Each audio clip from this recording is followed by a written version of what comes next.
Hello my beautiful souls, welcome back to my channel. आज की reading में हम देखने वाले हैं कि आपके पार्टनर की हिडन फीलिंग्स क्या हैं आपके लिए। क्या फील करते हैं आपके पार्टनर जो कि वो आपसे कह नहीं पाते, आपको बता नहीं पाते। रीडिंग जनरल है, आप लोगों के साथ जितना रेजोनेट करेगी आप उतना रखिए, जितना रेजोनेट नहीं करता है उसे जाने दीजिए। मेल एंड फीमेल सभी के लिए और सारे ही साइंस के लिए रीडिंग है। रीडिंग टाइमलेस है, तो जिस वक्त पे आपके सामने आती है उस वक्त पे रीडिंग आपके साथ रेजोनेट कर सकती है। तो चलिए स्टार्ट करते हैं। हाईलाइटेड साइंस बता देती हूँ। ये साइंस आपके पार्टनर के हो सकते हैं। आप लोग फायर साइन के हो सकते हैं, एरीज, लियो, सैजिटेरियस। अर्थ साइन के हो सकते हैं, टॉरस, वर्गो, कैप्रिकॉर्न। वाटर साइन के हो सकते हैं, कैंसर, स्कॉर्पियो, पाइसिस। और एयर साइन के भी हो सकते हैं, जेमिनी, लिब्रा, एक्वेरियस। आप लोगों के लिए 8 नंबर अगस्त मंथ इंपॉर्टेंट हो सकता है, 2 नंबर फैब मंथ इंपॉर्टेंट हो सकता है, 10 नंबर अक्टूबर मंथ इंपॉर्टेंट हो सकता है, 9 नंबर सितंबर मंथ भी इंपॉर्टेंट दिखाई दे रहा है और 5 नंबर मई मंथ भी इंपॉर्टेंट हो सकता है। तो चलिए स्टार्ट कर लेते हैं, देख लेते हैं आपके पार्टनर की हिडन फीलिंग्स, हिडन इमोशंस क्या हैं आपको लेकर। यहाँ पे सबसे पहली एनर्जीज में अगर मैं देखूं तो मुझे ऐसा नज़र आ रहा है ना कि आपके पार्टनर आपके साथ कम्युनिकेशन करना चाहते हैं, बातचीत करना चाहते हैं। कुछ ऐसी बातें हैं जो दोनों के बीच में क्लियर नहीं हो पाई हैं, जिसकी वजह से शायद आप दोनों के बीच में डिस्टेंस आया था, या जिन बातों की वजह से आप दोनों एक दूसरे से दूर हुए थे। कुछ ऐसी चीज़ें रह गई हैं आपके पार्टनर की तरफ से जो वो एक्सप्लेन करना चाहते हैं आपके सामने, और वही बातें ना वो आपको शेयर करना चाहते हैं, या अपने दिल की कुछ बातें हैं जो आपसे कहना चाहते हैं, जिसकी वजह से आप दोनों का डिस्टेंस कम हो जाए। क्योंकि उन्हें ये डिस्टेंस बिल्कुल पसंद नहीं आ रहा, जो दूरी आप दोनों के बीच में बैठी है या बनी है। स्पेशली जो कम्युनिकेशन गैप आप दोनों के बीच में आ गया, जिसमें आप लोग एक दूसरे से खुलकर बात नहीं कर पा रहे। बात होती भी है तो दिल की बातें ज़्यादा एक दूसरे से एक्सप्रेस नहीं करते हैं, दोनों कटे कटे रहते हैं। आपके पार्टनर अपनी पर्सनल लाइफ को ज़्यादा आपके साथ शेयर नहीं कर पा रहे हैं, कुछ अपनी फीलिंग्स, अपने इमोशंस आपको कह नहीं पा रहे हैं। और सेम चीज़ आपके साथ भी हो रही है। आप भी कुछ ऐसी चीज़ें हैं जो फील करते हैं लेकिन ओपन अप होकर अपने पार्टनर के सामने कह नहीं पाते। और वो आप इसलिए नहीं कहते हैं शायद कि आपके पार्टनर को उन बातों का बुरा ना लग जाए, कहीं आपके पार्टनर और दूर आपसे ना चले जाए। बट बहुत कुछ ऐसा है आप दोनों के बीच में जो कि अभी भी क्लियर होना बाकी है, और आपके पार्टनर चाहते हैं कि वो चीज़ें क्लियर हो जाएं, जिनकी वजह से स्पेशली प्रॉब्लम्स आप दोनों के बीच में आ रही है। वो उन बातों को क्लियर ज़रूर करना चाहते हैं। आपके पार्टनर आपसे मिलना भी चाहते हैं। अगर आप दोनों के बीच में डिस्टेंस है, ज़्यादा मिलना नहीं हो पाता, ज़्यादा एक दूसरे को देख नहीं पाते हैं, तो आपके पार्टनर डेफिनेटली आपके सामने आमने सामने बैठकर आपसे बात करना चाहते हैं, आपको देखना चाहते हैं, अपनी लाइफ में महसूस करना चाहते हैं, और आपके साथ कुछ समय बिताना चाहते हैं, कुछ टाइम स्पेंड करना चाहते हैं। क्लैरिफिकेशन ज़रूर चाहते हैं, क्योंकि यहाँ पर मुझे सेकेंड एनर्जीज़ में भी सिमिलर एनर्जीज़ दिखाई दे रही है, जिसमें ऐसा नज़र आ रहा है कि बहुत सारी ऐसी छुपी हुई बातें हैं आप दोनों के बीच में, जिसका क्लियर होना या जिस चीज़ के लिए क्लैरिफिकेशन देना बहुत ज़्यादा ज़रूरी है। क्योंकि उन बातों की वजह से आप दोनों काफ़ी दूर हो रहे हैं, और उन बातों की वजह से आप दोनों के बीच में मिसअंडरस्टैंडिंग बहुत ज़्यादा बढ़ रही है। तो उस मिसअंडरस्टैंडिंग को कम करने के लिए उन बातों का क्लियर होना ज़रूरी है, और वही आपके पार्टनर भी फील करते हैं। आपके पार्टनर ने आपसे झूठ बहुत ज़्यादा बोले हैं, आपके पार्टनर ने काफ़ी सारी बातें आपसे छुपाई हैं जो कि धीरे धीरे आपको पता चली थी, और उन बातों के पता चलने के बाद शायद आप दोनों के बीच में डिस्टेंस आया था। पर बहुत कुछ ऐसा है जो अभी भी आप नहीं जानते हैं, जो आपके पार्टनर कहना चाहते हैं।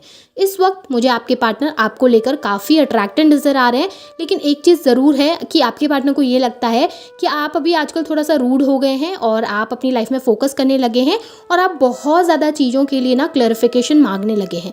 आपको हर एक छोटी चीज़ में क्लैरिफिकेशन चाहिए, जिसकी वजह से उनको लगता है कि आपके अंदर उनको लेकर ट्रस्ट कम हो गया है। अब आप विश्वास नहीं कर पा रहे, बिलीव नहीं कर पा रहे। तो कभी कभी वो डरते हैं कि अगर वो अपनी सच्चाई आपके सामने कहेंगे तो शायद आप बिलीव ना करें, शायद आप ट्रस्ट ना करें, शायद आप उनके ऊपर फिर से भरोसा ना कर पाएँ उस तरीके से जिस तरीके से पहले करते थे। तो इस वजह से वो थोड़ा सा चीज़ों को ना स्लो कर चुके हैं, या उस वजह से शायद चीज़ों को आपके सामने एक्सप्लेन नहीं कर रहे हैं, आपको एक्सप्रेस नहीं कर रहे हैं। लेकिन एक चीज़ है कि आपको लेकर बहुत ज़्यादा अट्रैक्शन है उनके मन के अंदर, बहुत सारी फीलिंग्स भी हैं, बहुत सारे इमोशंस भी हैं, जिसे वो खुलकर आपके सामने कहना चाहते हैं। लेकिन इतना सब कुछ होने के बावजूद भी हो सकता है कि आपके पार्टनर रूड बिहेव कर रहे हों। यहाँ पे मुझे ये भी नज़र आ रहा है कि आपके पार्टनर कंफ्यूज्ड हैं 2 सिचुएशंस को लेकर। अब ये हो सकता है कि आपकी लाइफ में कोई थर्ड पार्टी सिचुएशन है, और थर्ड पार्टी में उनकी मदर है, क्योंकि मुझे मदरली एनर्जीज भी दिखी हैं।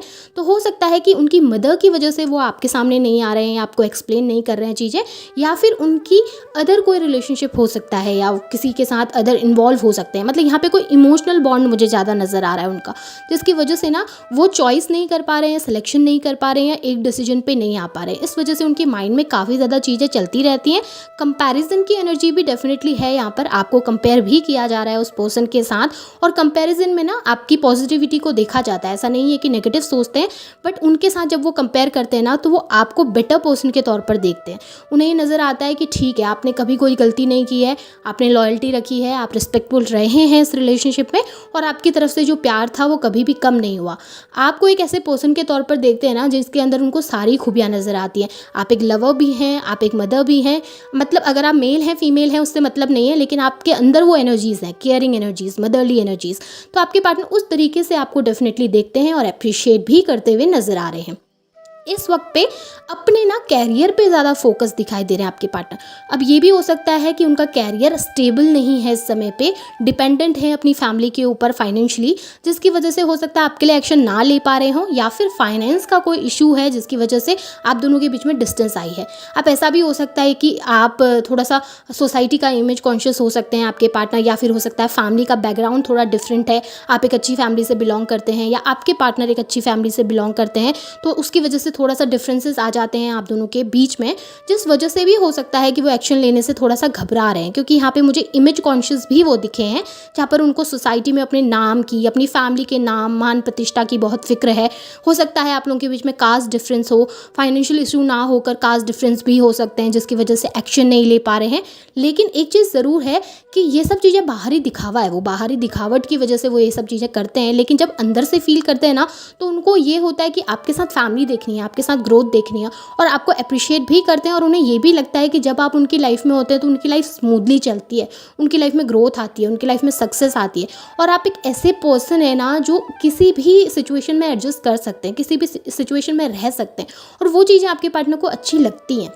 मुझे ऐसा नज़र आ रहा है आपके पार्टनर ना पास्ट और फ्यूचर में बहुत ज़्यादा स्टक हो गए हैं, बहुत ज़्यादा स्टक। वो पास्ट के बारे में इतना ज़्यादा सोच रहे हैं और आने वाले फ्यूचर के बारे में इतना ज़्यादा सोच रहे हैं कि वो प्रेजेंट सिचुएशन में कॉन्सेंट्रेट ही नहीं कर पा रहे हैं और प्रेजेंट सिचुएशन में कोई एक्शन ही नहीं ले पा रहे हैं।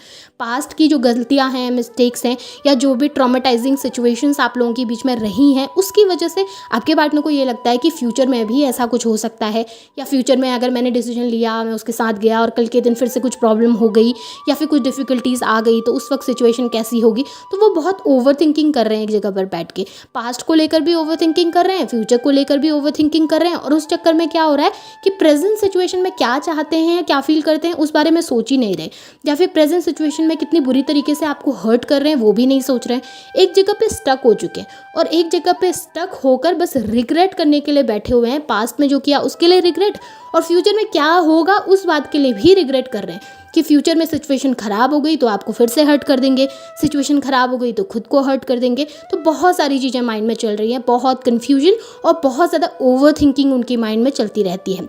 आपके पार्टनर ना इस समय पे करंट सिचुएशन में काफ़ी ज़्यादा परेशान दिखाई दे रहे हैं, काफ़ी डिप्रेस दिखाई दे रहे हैं, हैप्पीनेस तो बिल्कुल नहीं है, और रिग्रेट उनके अंदर बहुत ज़्यादा मुझे दिखा है। यहाँ पे ये भी दिख रहा है कि आपके पार्टनर ना एक मास्क लगा के बैठे हुए हैं। यहाँ पे मुझे उनकी सिचुएशन बहुत ज़्यादा अच्छी नहीं दिख रही, बहुत सैड हैं, दुखी हैं। स्पेशली जब अकेले होते हैं, नाइट टाइम में जब बैठते हैं, जब आपके बारे में सोचते हैं तो काफ़ी ज़्यादा पेन महसूस करते हैं, काफ़ी उनको ऐसा लगता है कि सिचुएशन बहुत ख़राब हो गई है, लाइफ बहुत ख़राब हो गई है, किसी भी तरीके से चीज़ों को सही नहीं किया जा सकता, बैलेंस नहीं किया जा सकता। बट ना सोसाइटी के सामने, लोगों के सामने, सबके सामने, आपके सामने एक मास्क लगा कर बैठते हैं जहाँ पर दिखाते हैं कि वो बहुत स्ट्रॉन्ग है, उनको कोई इफेक्ट नहीं पड़ता, उनको कोई फ़र्क नहीं पड़ता आप रहें या ना रहें। ये बाहरी दिखावा है, ये बाहर का दिखाने की चीज़ें हैं कि वो दिखा रहे हैं कि मैं स्ट्रॉन्ग हूँ, मुझे फ़र्क नहीं पड़ता, लेकिन अंदर से जितना उनको फ़र्क पड़ता है ना उतना शायद ही किसी दूसरे पर्सन को पड़ता। वो बहुत ज़्यादा अफेक्टेड हैं आप दोनों के बीच के डिस्टेंस की वजह से। लेकिन एक मास्क तो लगा कर रखना है, अपना ईगो तो सेटिस्फाई करना है, खुद को और सोसाइटी के सामने अपनी इमेज को तो बना के रखना है। उस वजह से ऐसा नज़र आ रहा है कि खुद को बहुत स्ट्रॉन्ग दिखा रहे हैं, लेकिन जब अकेले बैठते हैं तो टूटते भी हैं, रोते भी हैं और परेशान भी होते हैं, और इस रिश्ते के लिए बहुत इमोशनल भी होते हैं। स्पेशली आपके लिए बहुत ज़्यादा सोचते हैं और सिचुएशन के बारे में सोचते हैं कि किस तरीके से उसको सही किया जाए, किस तरीके से उसे वर्कआउट किया जाए। अब ये उनके हिडन इमोशन है। डेफिनेटली ये चीज़ें वो लोगों के सामने कभी एक्सप्रेस करेंगे ही नहीं, क्योंकि हिडन है ना, वो चीज़ें उनके अंदर चल रही हैं, उनके मन के अंदर चलता है इतना सब कुछ, उसे वो लोगों के सामने कह नहीं सकते, उस फीलिंग को वो लोगों के सामने एक्सप्रेस ही नहीं कर पा रहे हैं। और लोगों के सामने तो छोड़िए, वो आपके सामने भी एक्सप्रेस नहीं कर पा रहे हैं और खुद भी एक्सेप्ट नहीं कर पा रहे कि वो आपके लिए कुछ फील करते हैं। अपने इमोशंस को खुद के अंदर दबाते हुए ज़्यादा दिखे हैं। आपके लिए फीलिंग्स हैं, आपके लिए इमोशंस हैं। कम्युनिकेशन आपके साथ डेफिनेटली आपके पार्टनर करना चाहते हैं और पॉजिटिव सोचते हैं, ऐसा कुछ नेगेटिव आपके लिए नहीं सोचते हुए मुझे दिख रहे हैं। काफ़ी ज़्यादा मुझे यहाँ पर पॉजिटिव एनर्जीज दिखी हैं आपके पार्टनर की आपको लेकर। सो ये आपके पार्टनर की हिडन थॉट्स, हिडन फीलिंग्स हैं आपको लेकर। होप आपके साथ रेजोनेट हुई होंगी, एनर्जीज रेजोनेट हुई हैं तो इन्हें क्लेम कीजिए, लाइक कीजिए, शेयर कीजिए, चैनल को सब्सक्राइब भी ज़रूर कीजिएगा। Thank you.